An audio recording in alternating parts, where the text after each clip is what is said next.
সংসারী নাকি, না সন্ন্যাসিনী কেউ আছেন মায়েদের মাঝে? আচ্ছা, বাবাজিদের মাঝে সন্ন্যাসী কেউ আছেন? তা আমরা সবাই সংসারী। সংসারী মানুষের কর্তব্য কি? একজন সাধুকে আহার করিয়ে, একটি পশুকে আহার করিয়ে তারপর তিনি আহার গ্রহণ করবেন, এটি হলো সংসারী মানুষের কর্তব্য। ভালো করে বুঝবেন, সংসার মানে বাচ্চা কাচ্চা উৎপাদন আর স্ত্রী সঙ্গ, এটা নয়।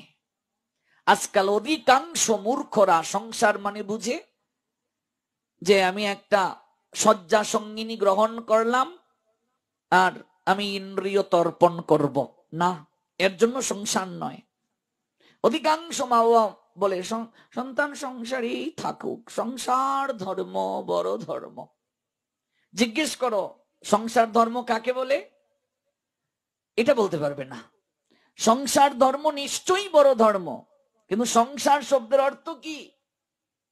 ধর্ম কাকে বলে? সংসার শব্দের অর্থ কি?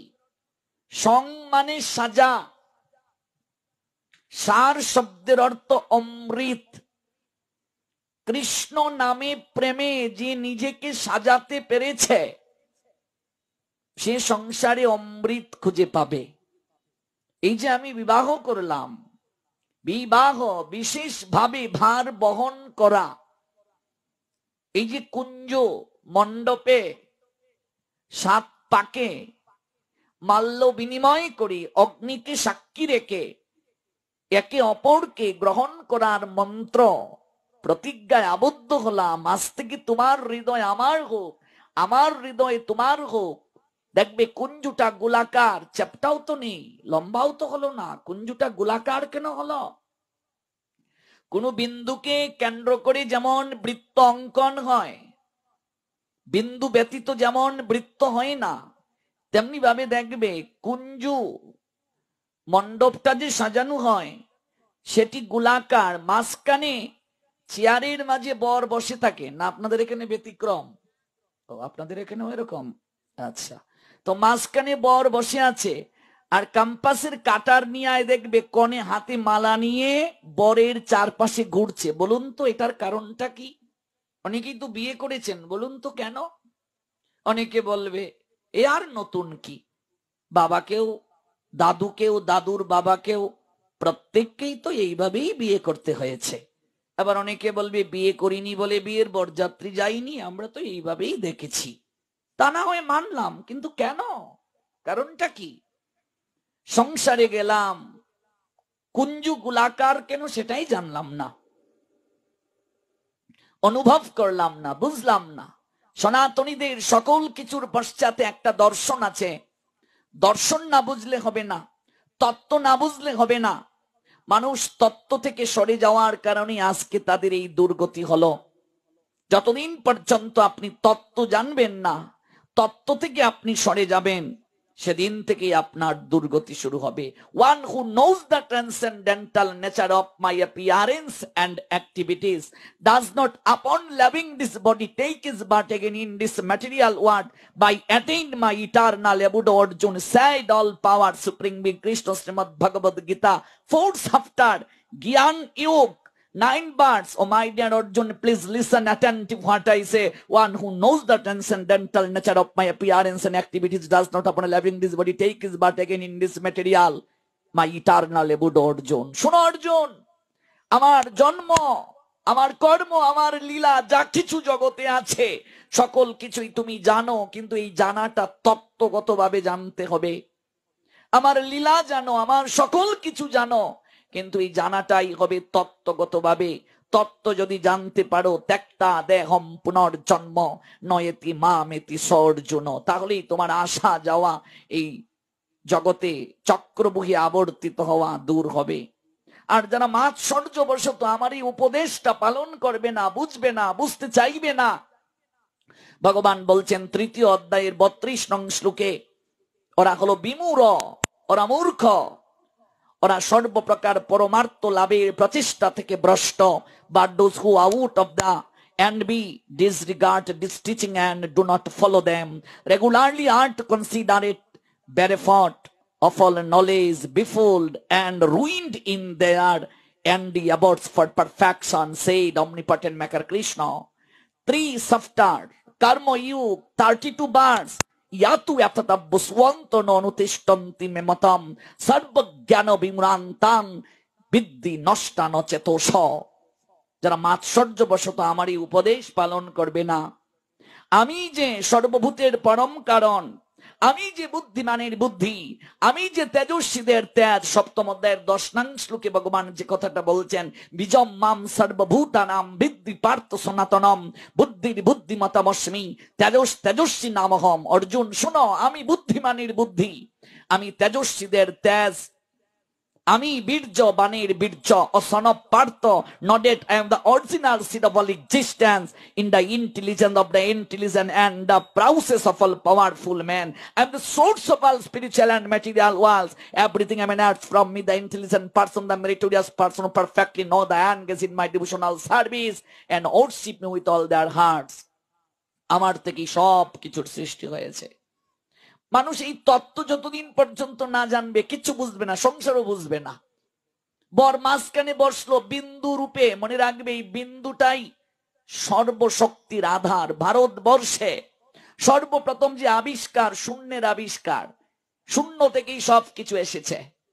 অনাদির আদি গোবিন্দ সর্বকারণ কারণম, তিনি সর্বকারণের পরম কারণ। Conqueror of all, there is no truth superior to me, everything rides upon me as pearls strung on thread. সব কিছু তিনি, তার থেকেই সব কিছু। সূত্রে যেমন মণিসমূহ গাথা থাকে, তেমনি সমস্ত বিশ্ব গোবিন্দ বলছেন আমাতে অতপ্রুতভাবে জড়িত থাকে। সপ্তম অধ্যায় 7 নং শ্লোক, মত্ত পরতরম ন অন্নত কিঞ্চিত অস্তি ধনঞ্জয় মই সর্বমিদম প্রুতম সূত্রে মণিগণাইব। সকল কিছুই তার থেকে। বিন্দু ছাড়া যেমন বৃত্ত অঙ্কন হয় না, তেমনি দেখবে বর মাঝখানে বসেছে, কনে ঘুরছে, বর নারায়ণ স্বরূপ। এই জন্য দেখবে সাধারণ কোন পুরুষও যদি বিয়ে করতে বসে, এই দিন দেখবে তার চরণের মাঝে পুষ্পাঞ্জলি দেয়া হয়। হয় কি হয় না? না দাও নাই বিয়ের সময়? তো সাধারণ একটা মানুষ, তার চরণে পুষ্পাঞ্জলি কেন দিলে? এই কুঞ্জ মণ্ডপে তিনি সাধারণ কোন পুরুষ নয়, এখানে তিনি নারায়ণ স্বরূপ। নারায়ণ স্বরূপ তিনি। তো বর নারায়ণ, নারায়ণের সঙ্গে বর যাত্রী যারা এসেছে, নারায়ণের সঙ্গে কে আসে? দেবতা আসে না অসুর আসে? কে আসে গো? নারায়ণের সঙ্গে কে আসে? দেবতা আসবে না অসুর? দেবতার সঙ্গে তো অসুরদের সর্বদা বিরুদ্ধ আচরণ থাকে। তো নারায়ণের সঙ্গে যারা আসবে ওরা তো দেবতাই। তো বর যাত্রী, বরের সঙ্গে যারা যাত্রী এসেছে ওরা দেবতা না অসুর? এই দিন দেবতা স্বরূপ। বলছি দেবতা, কিন্তু এক টুকরা মাংস কম হলে সঙ্গে সঙ্গে দেখবে দেবতার আচরণ কেমন। মদ খেয়ে দেখবে মাতলামি করে কুলাঙ্গারের দল কিছু বিয়েতে এসে, তার মানে ওরা সব অসুর। বুঝবে, তত্ত্ব না বুঝলে হবে না। আমাদের সিলেটি একটা প্রবাদ আছে, এরে রে ভাই এরে জামাই শুনি বিয়ে করতা, ইতা তোমরা আইসো খেরে। তো ও বারে ভাই উবা জামাই শুনি বিয়ে করতা, আমরা আইসি শুভা। মানে শুভা মানে মঙ্গল, শুভা মানে সৌন্দর্য। জামাইটা বিয়া করতে আইসুন, আমরা আইসি জামাইয়ের লগে শুভা। আমরা যদি তা না থাকি রে বা, তো আমরা তো এটা ভাল লাগতো না। আমরা দেখলে খুব ভাল লাগে, আমরা খুব শুভা, আমরা খুব সৌন্দর্য, আমরা খুব সুকান্ত, দেখলে ভাল লাগে। তারে বাইরে ভাই এরে জামাই শুন বিয়ে করতা, তোমরা আইসো কেরে খুব বাড়ি ভাই ওবা জামাই শুন বিয়া করতাম, আমরা আইসি শুভা। তো বর যাত্রী, বরের সঙ্গে যারা এসেছেন তারা হলো দেবতা। তা আচরণটা কেমন হওয়া উচিত ভাবো। আর যারা বরযাত্রী হয়ে গিয়ে প্লেট চুরি করে এনেছো, কাপ চুরি করে এনেছো, বহু জায়গায় এমন হয়, আর গিয়ে মেয়েদের সঙ্গে টাঙ্কি মেরেছো, মদ খেয়ে মাতলামি করেছো, এবার ভাবো কি অপরাধ করেছো। তো বরের সঙ্গে যারা যাত্রী, বেআইন, যার লগে নাই কোনো আইন, ইতে কইয়া যারা উল্টা পাল্টা করছো, তো বরের সঙ্গে যারা আসে ওরা দেবতা। এই জন্য বর নারায়ণ স্বরূপ কুঞ্জ মণ্ডপের মাঝখানে বসেছে। তত্ত্ব বুঝো তো। নারায়ণ স্বরূপে চরণে পুষ্পাঞ্জলি দিলাম, একটু পরে পরে দেখবে আবার বিবাহের সময় প্রেমধ্বনি দেয়া হয়। হয় কি হয় না? এই দেখো দেখো কুঞ্জ বনে লক্ষ্মী নারায়ণের, এরকম বলে। রাধা কৃষ্ণ এরকম বলে কি বলে না? আচ্ছা, তো নারায়ণ স্বরূপে পুষ্পাঞ্জলি দেয়া হলো, বিয়ে হলো। নারায়ণ রূপে আমরা বরকে সম্মান শ্রদ্ধা করলাম, দেখবে নারায়ণকে কুঞ্জ তল থেকে নামার পরই মাছের মাথা দিয়ে খাওয়াচ্ছি। আর যারা বরের সঙ্গে দেবতা এসেছে ওরা দেখবে আর একটু দাও, শুরু হচ্ছে। এই জন্য আপনি এমনিতে তামসিক আহার করছেন, গীতায় 3 প্রকার আহারের কথা আছে, সাত্বিক, রাজসিক, তামসিক। কিন্তু বিশেষ কিছু যজ্ঞ অনুষ্ঠান আছে, আপনি এমনিতে মাছ খেলেও এই যজ্ঞ অনুষ্ঠানে আপনি মাছ খেতে পারবেন না। যদি আপনি খান, শাস্ত্র অনুমোদন করেন নাই। এক হচ্ছে শ্রাদ্ধ বাসর, যেখানে আপনি কখনো মাছ করতে পারবেন না, খেতে পারবেন না। যদি এটি গ্রহণ করা হয় তাহলে এটা তামসিক যজ্ঞ বলে গণ্য। এবার আপনাদের মনে প্রশ্ন আসতে পারে, এমন কোন কথা কি আছে? নিশ্চয়ই আছে। ভাগবত 7ম স্কন্ধ, কত স্কন্ধ? 7ম স্কন্ধ, 15তম অধ্যায়, 7 নম্বর শ্লোক। 18,000 শ্লোকের মাঝে অন্যতম শ্লোক। 7ম স্কন্ধ, 15তম অধ্যায়, 7 নম্বর শ্লোক। সেখানে দেবর্ষি নারদ যুধিষ্ঠিরকে বললেন, শ্রাদ্ধে আমিষ নিষিদ্ধ। যদি শ্রাদ্ধে মাছ করা হয়, মাংস করা হয়, এটা তামসিক ভূত প্রেতের শ্রাদ্ধ বলে গণ্য। যদি শ্রাদ্ধে মাছ মাংস করার বিধান থাকতো, তাহলে কেউ মারা গেলে সন্তানেরা, গোষ্ঠীর সবাই নিরামিষ কেন খায়? তাহলে ভাবুন, আপনি এই কয়দিন নিরামিষ খেলেন, সাত্ত্বিক জীবন যাপন করলেন, মাটির মাঝে ঘুমালেন, ধরার চিহ্ন গলে নিলেন, ব্রহ্মচর্য ব্রত পালন করলেন, আর আবার দেখবে মাসের শ্রাদ্ধেও কেউ কেউ আগরবাতি নিয়ে হরিবল হরিবল হরিবল হরিবল হরিবল হরিবল, কষ্ট করে খাইবেন, গলায় যেন কাটা না লাগে, হরিবল হরিবল হরিবল।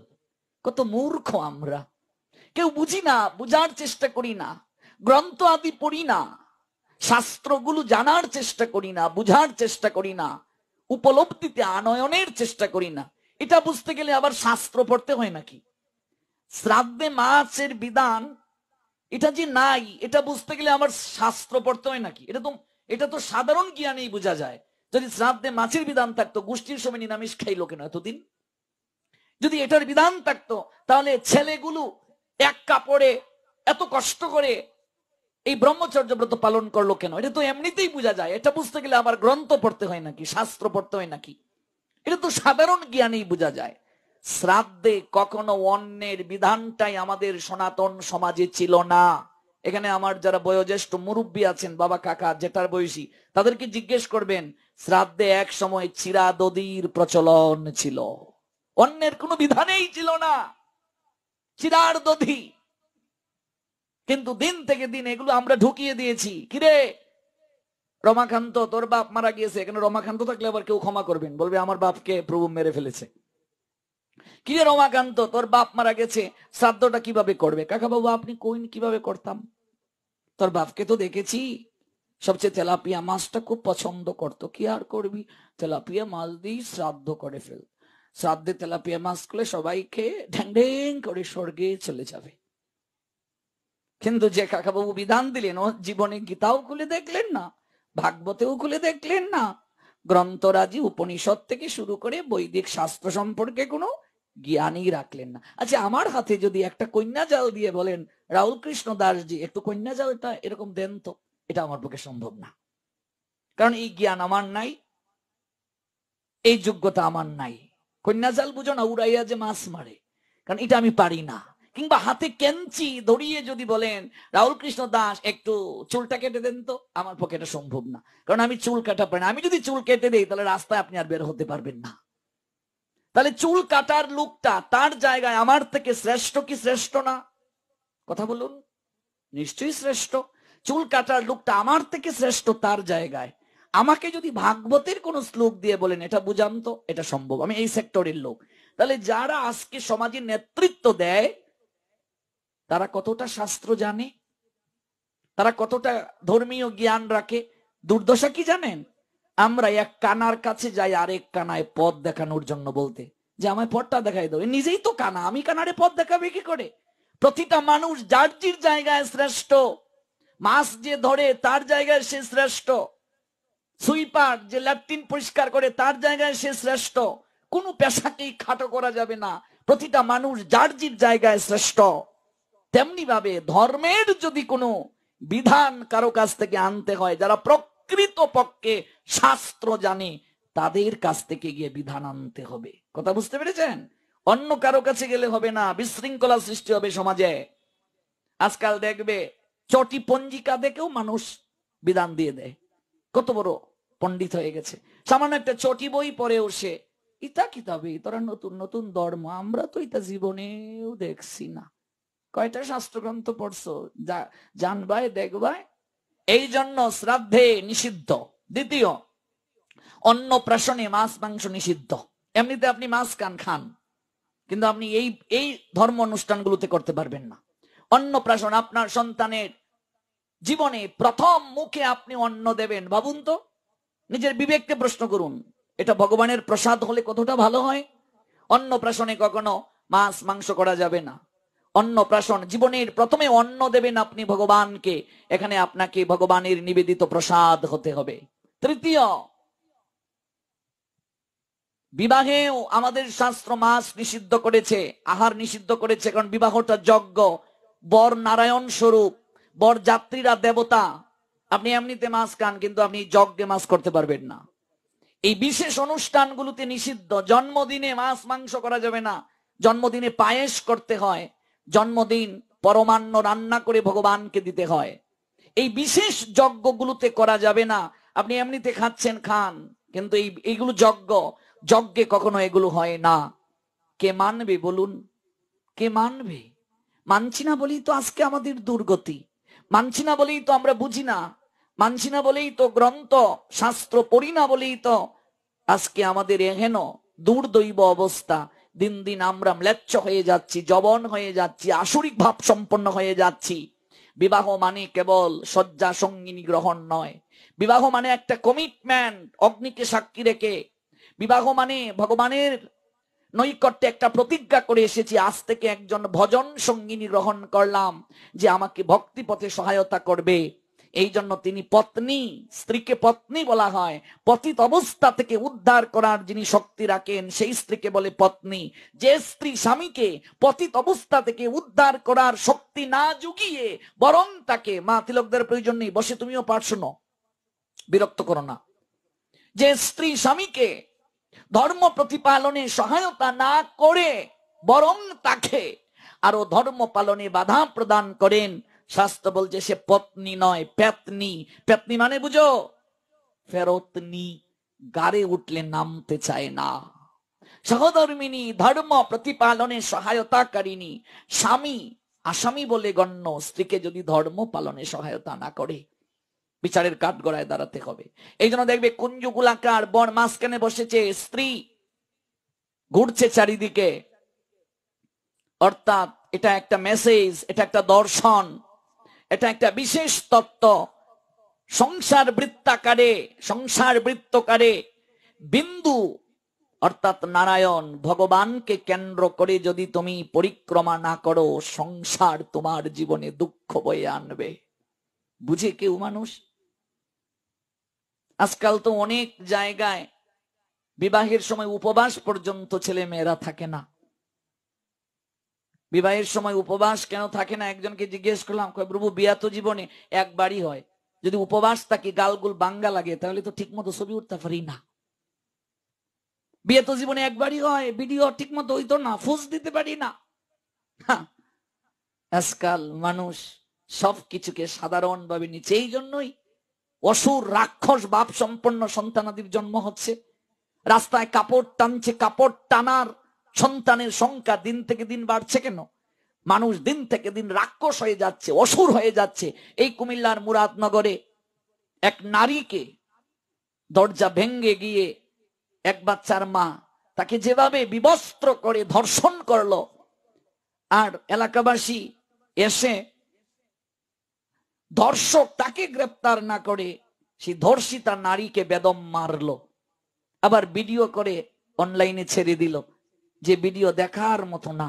ভাবুন, দিন থেকে দিন আমরা অসুর হয়ে যাচ্ছি, রাক্ষস মনোভাব সম্পন্ন হয়ে যাচ্ছি। দিন থেকে দিন দুর্যোধনের সংখ্যা বাড়ছে, দুঃশাসনের সংখ্যা বাড়ছে, কাপড় টানা লোকের সংখ্যা বাড়ছে। এর পিছনে বাপ মা কখনো এর দায়কে এড়াতে পারবে না। বীজ যেমন ফসল তেমন, জমি যেমন ফসল তেমন, যত্র বীর্য তত্র পরাক্রম। বীর্যের গুণ যেমন সন্তানের প্রভাব তেমন। শাস্ত্র মিথ্যে বলে না। সংস্কার নাই, গর্ভকালীন অবস্থায় সংস্কার নাই, গর্ভকালীন অবস্থায় নিয়ম নীতি পালন নাই। আগের বয়োজ্যেষ্ঠ লোকেরা সরল ছিল, আগের মানুষ ছিল সরল, ছিল ধর্ম বল। আজকাল দেখবে একটা ফ্যাশন হয়ে দাঁড়িয়েছে, ফেসবুক খুললেই দেখবে গর্ভবতী মহিলারা তাদের গর্ভ দেখিয়ে ছবি তুলে ফেসবুকে ছাড়া শুরু করে দিয়েছে। একসময় নায়িকারা দিত, আজকাল সাধারণ মেয়েরা পর্যন্ত দেখে দেখে এই ছবিগুলো তুলে ফেসবুকে ছাড়ছে। আচ্ছা দেখুন তো, একটা সন্তান অনাগত পেটের মাঝে আছে, গর্ভকালীন সময়ে পেট এমনিতেই তো একটু গোলাকার হবে, বড় হবে, এটা তুলে এরকম হাত ধরে এটা তুলে পাবলিককে দেখানোর দরকারটা কি? দিন থেকে দিন আমরা বেহায়া হয়ে যাচ্ছি, নির্লজ্জ হয়ে যাচ্ছি, লজ্জাহীন হয়ে যাচ্ছি। এর পিছনে একটাই কারণ, আমরা নৈতিকতা থেকে সরে যাচ্ছি, ধর্মীয় অনুশাসন থেকে সরে যাচ্ছি। এখানে আমার মা, কাকিমা, জেঠিমার বয়সী যারা দেখবে এখন বুড়ো হয়ে গেছে, তিনি কিন্তু মাথা থেকে কাপড় এখনো সরে না। কারণটা কি? তারা এই সংস্কার নিয়ে তারা এসেছেন। বুড়ো হয়ে গেছে, মাথা থেকে কাপড় সরে না, দেখবে আগেরকার মানুষ যারা। কারণ কি? তারা এই সংস্কার নিয়ে বড় হয়েছে। কিন্তু আজকাল দিন থেকে দিন আমরা অসভ্য হয়ে যাচ্ছি, চরিত্রগত দিক থেকে ভ্রষ্ট হয়ে যাচ্ছি আমরা। নারী মানে লক্ষ্মী, লক্ষ্মী স্বরূপা থেকে আমরা সরে যাচ্ছি। একটা পুরুষ, একটা হিন্দু, একটা পুরুষ, তার স্থান, তার আচরণ, শাস্ত্র যা বলেছে আমরা এগুলো থেকে শিক্ষা নিচ্ছি না, জানছি না, বুঝছি না। এই জন্য বিবাহ মানে কেবল শয্যা সঙ্গিনী গ্রহণ নয়, ভজন সঙ্গিনী গ্রহণ। মাঝখানে বর বসেছে, কনে ঘুরেছে, বিন্দু রূপে সে বসেছে, নারায়ণ স্বরূপে চরণে প্রেমাঞ্জলি পুষ্পাঞ্জলি দিয়েছে। প্রসঙ্গে যেহেতু এসেছে এই কথাটাও জানিয়ে যাই, আমরা অধিকাংশ লোকেরা বিবাহের সময় এই ভুলটা করি। কি ভুল? ভুলটা হলো কুঞ্জু মণ্ডপে কনে কেবল একা একা ঘুরবে, কখনো তাকে ধরে ধরে ঘুরানো যাবে না। আজকাল দেখবে পিস্তুতু ভাই বউ, কাকাতো ভাই বউ, সব ভাই বউরা আঠা ময়দা মেখে সবাই উঠছে, যত স্মার্ট মেয়ে হোক, কুঞ্জু মণ্ডপে দেখবে তাই কিছুই বুঝে না, এইভাবে এমন ভাবে 10 মিনিট লাগবে একটা ঘুরান দিতে, আর সবাই তাকে টেনে টেনে নিয়ে যাচ্ছে। এবার বর যদি একটু লম্বা হয়, কনে যদি খাটো হয়, মুকুটও মাথায় পরা, এবার মালা যে দেবে, দেখবে মালা নাগাল পাচ্ছে না, অর্ধেক বিয়ে ভাই বউরাই বসে যায়, এরকম মালা ধরে অর্ধেক বিয়ে তারাই বসে যাচ্ছে। কিন্তু মনে রাখবে, এখানে যারা উঠেছে কুঞ্জু মণ্ডপে ওরা সবাই সখী, এখানে অন্য কোনো পরিচয় তাদের নাই। সখীরে আজি চয়ন করিয়া পুষ্প মনোরঙ্গে গাতিব মালা পরাবো আমার প্রাণনাথের গলে। মালাগুলো কাগজের মালায় বিয়ে হবে না, উচিত নয়, পুষ্পের মালা হবে। চারিদিকে তার সখীরা ঘিরে থাকবে, তাকে ফুলের সাজি হাতে নিয়ে দাঁড়াবে, হাতের মাঝে পুষ্পরাজি থাকবে, কনের হাতে তুলে দিতে পারে, কিন্তু সে যখন পরিক্রমা করবে কেউ তাকে স্পর্শ করে তার সঙ্গে সঙ্গে পরিক্রমা করবে না। কিন্তু আমরা কি করি? দেখবে কনেকে ধরে ধরে সবাই পরিক্রমা করছে, তোমার বিয়ে নাকি, তুমি ঘুরছো। সমাজে এই কুসংস্কার গুলো প্রচলিত। চারিদিকে সবাই কি থাকবে? চারিদিকে সবাই দাঁড়িয়ে থাকবে, হাতে পুষ্পরাজি তুলে দেবে, ফুলের সাজিটা তুলে দিতে পারে, মালা যখন দেবে কেউ তাকে স্পর্শ করবে না। ঘুরবে যখন, অর্থাৎ পরিক্রমা করবে, তার সঙ্গে কেউ পরিক্রমা করবে না। এগুলো কুসংস্কার আমাদের সমাজে। কোন কোন জায়গায় দেখবে মঙ্গলাচরণের মাঝে পুরোহিত ঠাকুর সিঁদুর দিয়ে দেয়, এগুলো দুঃখজনক। কেউ বুঝার চেষ্টা করে না, জানার চেষ্টা করে না।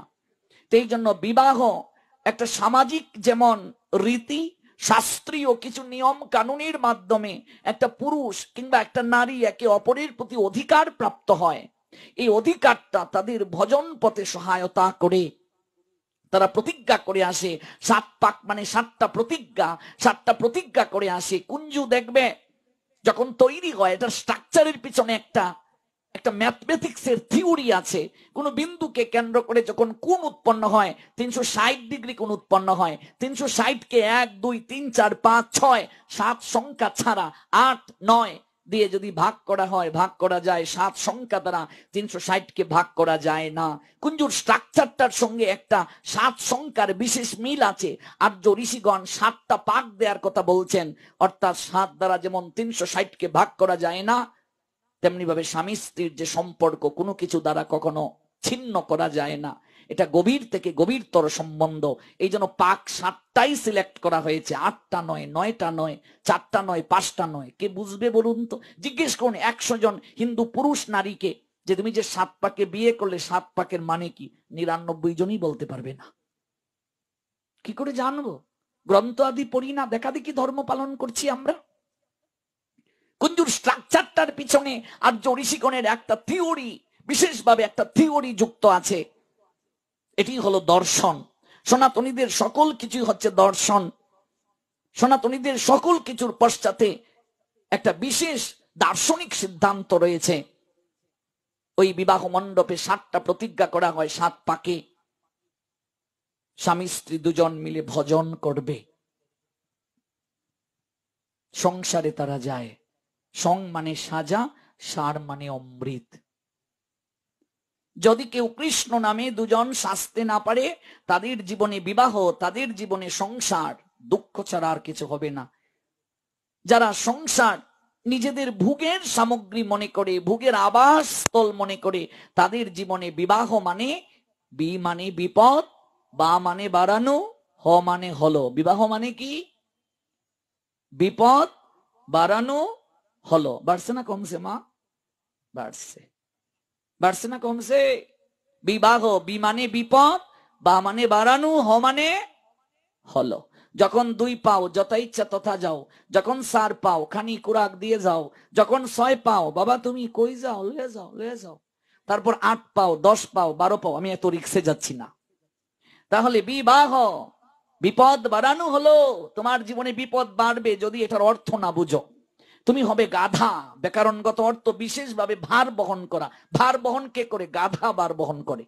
যদি বিবাহের তত্ত্ব না বুঝো, কি কারণে বিবাহ করা দরকার যদি না বুঝো, তাহলে গাধার মতো কেবল ভার বহন করবে, সারা জীবন ভার বহন করবে। ওই ভার বহন করতে করতে একদিন মরবে। কিন্তু কেন মনুষ্য জীবন পেলে, কেন সংসারে গেলে, কেন সন্তান উৎপাদন করলে, একটিবারও বুঝবে না। আজকাল জড় জগতে অনেক ডিগ্রিদারি লোক পর্যন্ত এগুলো বুঝে না, শাস্ত্রের কোনো জ্ঞান রাখে না। গীতায় ভগবান এদেরকে বলছেন ওরা হচ্ছে মায়ার দ্বারা অপহৃত। মায়ার দ্বারা তাদের জ্ঞান লুপ্ত হয়ে গেছে।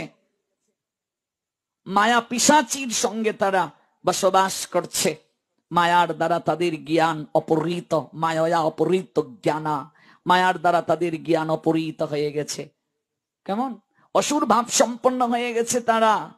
মায়া অপহৃত জ্ঞানা আসুরম ভাবমাশ্রিতম। মায়ার দ্বারা অপহৃত। এই জন্য যদি ভগবত সম্বন্ধিত জ্ঞান লাভ করে, এই জ্ঞান সকল জ্ঞানের রাজা। এই জ্ঞান যদি একবার কেউ প্রাপ্ত হয়, এই জ্ঞান জানা থাকলে সকল জ্ঞান আর জানার বাকি থাকে না। জ্ঞানম তে অহম সবিজ্ঞানম ইদম বক্ষ্যামি অশেষত ইয়ৎ জ্ঞাত্তা ন ইও ভূ অন্যদ জ্ঞাতব্যম অবশিষ্যতে। 7ম অধ্যায় জ্ঞান বিজ্ঞান যুগ 2 নং শ্লোক। পরমেশ্বর ভগবান শ্রীকৃষ্ণ বললেন, হে অর্জুন, আমি এখন তোমাকে বিজ্ঞান সমন্বিত এই জ্ঞানের কথা সম্পূর্ণরূপে বলবো, যা জানা হলে পৃথিবীতে আর কিছু জানার তোমার বাকি থাকে না। The omnipotent maker Krishna said, Shrimad Bhagavad Gita 7th chapter, জ্ঞান বিজ্ঞান যুগ 2 বার. So my dear Arjuna, please listen attentively to what I say. I shall now declare unto you in full knowledge but phenomenon and numinous, this being known nothing further shall remain for you to know. এটা জানা থাকলে তোমাকে আর কিচ্ছু জানার বাকি থাকবে না। নতুবা মায়া অপহৃত জ্ঞানা আসুরম ভাবমাশ্রিতম। অসুর ভাব সম্পন্ন হয়ে যাবে, মায়ার দ্বারা অপহৃত হয়ে যাবে। তন্মধ্যে একটা প্রতিজ্ঞা, আজ থেকে আমরা দুজন মিলে ভজন করব। স্বামী স্ত্রী দুজন মিলে কি করব? ভজন করব। কি ভজন? আমরা ভজন নয়, ভজন থেকে ভুজন করি একসাথে। ডাইনিং টেবিলে বসে বউ না বসলে খাবো না, জামাই না আসলে খাবো না। ভজন নয়, ভুজন চলছে একসাথে। দুজন মিলে সন্ধ্যাবেলায় একসাথে বসবে।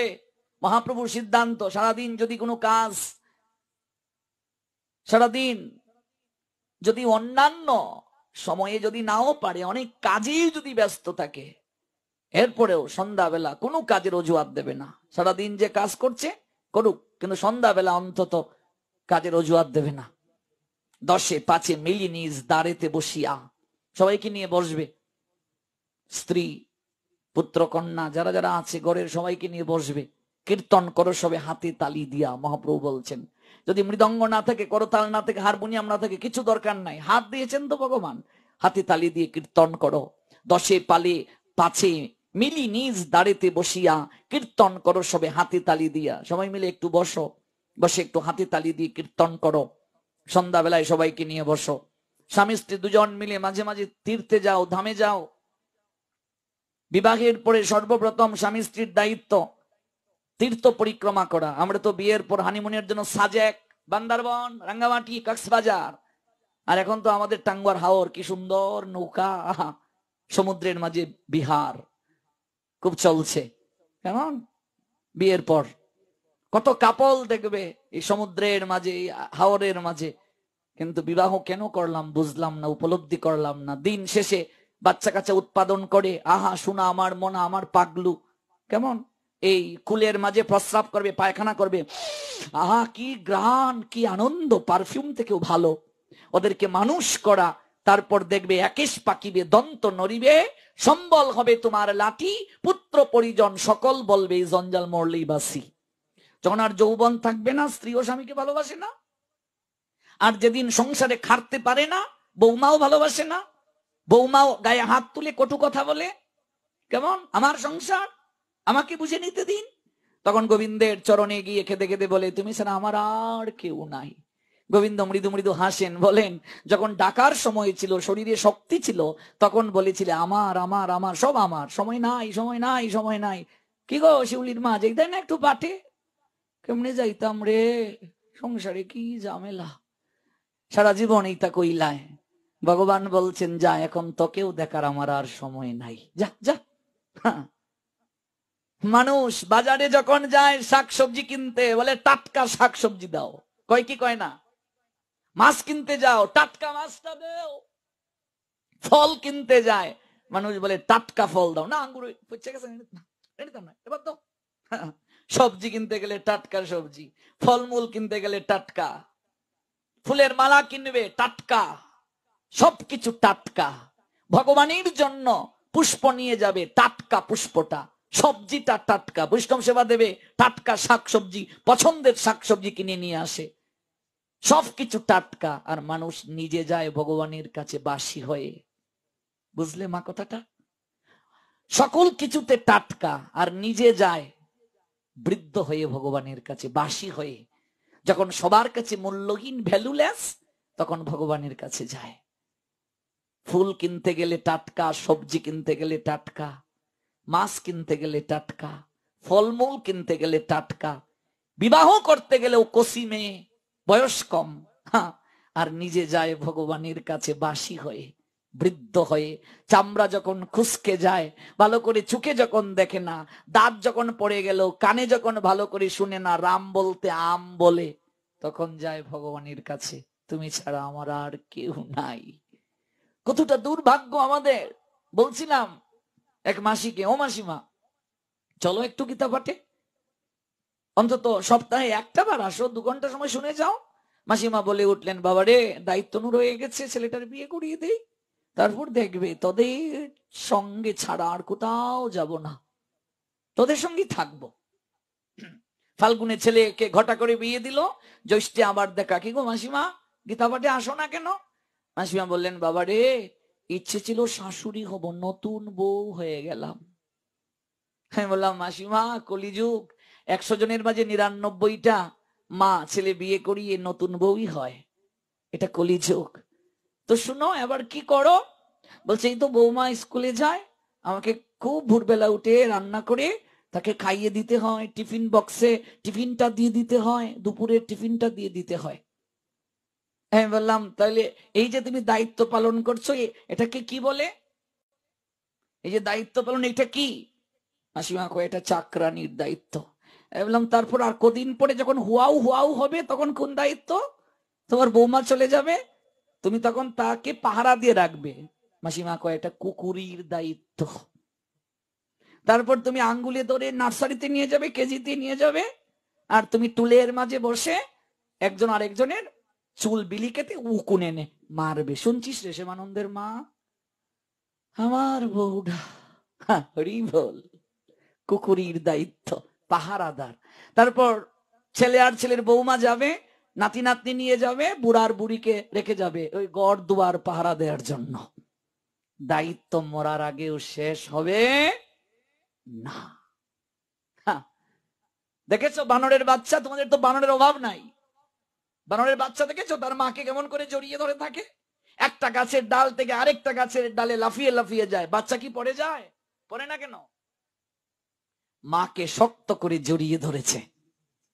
এই যে আমি আজকে দুপুরবেলা কলা দিলাম, বানরের বাচ্চা সহ এসে কলাটা নিয়ে গেল, এক জায়গা থেকে লাফিয়ে গেল, বাচ্চাটা পড়লো না, শক্ত করে মাকে জড়িয়ে ধরছে। আমি তাকিয়ে তাকিয়ে দেখলাম, আহা দেখো বাচ্চাটা মাকে কেমন করে জড়িয়ে ধরেছে, বারবার লাফাচ্ছে, এক গাছের ডাল থেকে আরেক গাছের ডালে যাচ্ছে, কিন্তু বাচ্চাটা পড়ছে না। সংসারে যদি এমন করে ভগবানকে জড়িয়ে ধরে থাকতে পারো, কোনোদিন তুমি সংসার সমুদ্রে পড়বে না, কোনোদিন পড়বে না, কোনোদিন পড়বে না। ওই বানরের বাচ্চার মতো যদি জড়িয়ে ধরতে পারো, বানরের বাচ্চা যেমন তার মাকে শক্ত করে জড়িয়ে ধরে এক গাছের ডাল থেকে আরেক গাছের ডালে লাফিয়ে যায়, বাচ্চাটা পড়ে না, মাকে জড়িয়ে